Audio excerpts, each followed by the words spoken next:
প্রিয় দর্শক, এই মুহূর্তে আবহাওয়া দপ্তরের যে পূর্বাভাস রয়েছে তাতে করে এক্ষুনি আকাশ পরিষ্কার হওয়ার কোনো সম্ভাবনা নেই, বরং বাড়বে বৃষ্টির দুর্ভোগ। আলিপুর আবহাওয়া দপ্তর পরিষ্কার জানিয়েছে এখন বৃষ্টি থামার কোনো লক্ষণ নেই। এই মুহূর্তে মৌসুমি অক্ষরেখা আরও সক্রিয়। বর্তমানে নিম্নচাপের অবস্থান রয়েছে পশ্চিমবঙ্গ ঝাড়খণ্ডের মাঝ বরাবর। এছাড়াও একটি অক্ষরেখাও রয়েছে বঙ্গোপসাগর পর্যন্ত বিস্তৃত। সব মিলিয়ে মৌসুমি অক্ষরেখা এবং নিম্নচাপ এই জোড়া ফলায় বৃষ্টির দুর্ভোগ বাড়বে এবং এর প্রভাবেই বাংলায় দুর্যোগপূর্ণ আবহাওয়া বহাল থাকবে। তো আসুন দেখে নেব কোন কোন জেলাগুলিতে রয়েছে ভারী থেকে অতি ভারী বৃষ্টি এবং কোন কোন জেলাগুলিতে রয়েছে হালকা মাঝারি বৃষ্টিপাতের সম্ভাবনা। পাশাপাশি জানিয়ে দেব কদিন চলবে এই বৃষ্টি, বিস্তারিত জানিয়ে দেব ভিডিওর মাধ্যমেই। তো অবশ্যই ভিডিওটি শেষ পর্যন্ত দেখবেন এবং আপনি কোন জেলা থেকে দেখছেন, সেখানে বৃষ্টি হচ্ছে কিনা বা আবহাওয়া কেমন রয়েছে, আপনাদের মূল্যবান মতামতটি অবশ্যই আমাদের ভিডিওর কমেন্ট বক্সে লিখে জানাবেন। তো প্রিয় দর্শক, টানা বৃষ্টি হয়েই চলেছে, নাজেহাল রাজ্যবাসী। কবে থামবে এই পরিস্থিতি?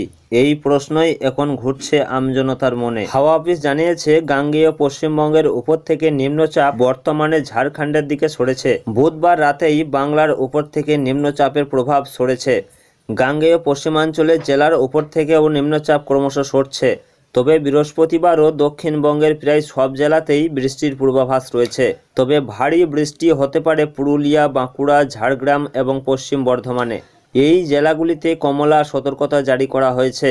সেই সঙ্গে ঘন্টায় 40 কিমি বেগে ঝোড়ো হাওয়া বইতে পারে। কলকাতা সহ দক্ষিণবঙ্গের বাকি সব জেলায় বজ্রবিদ্যুৎ সহ হালকা থেকে মাঝারি বৃষ্টি হওয়ার সম্ভাবনা রয়েছে।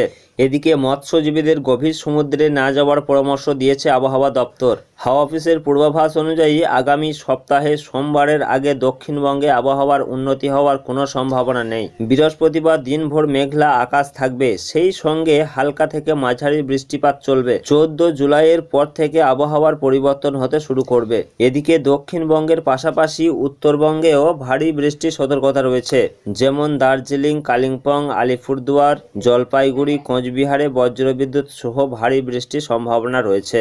এছাড়াও বাকি জেলাগুলিতে বজ্রবিদ্যুৎ সহ বিক্ষিপ্ত বৃষ্টির সম্ভাবনা রয়েছে। সেই সঙ্গে ঝোড়ো হাওয়া বইতে পারে। উত্তরেও রবিবার অবধি চলবে বৃষ্টি।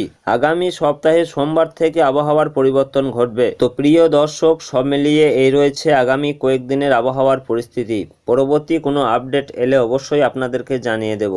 তার জন্য আমাদের ইউটিউব চ্যানেলটিকে সাবস্ক্রাইব করে আমাদের সঙ্গে থাকুন। ধন্যবাদ।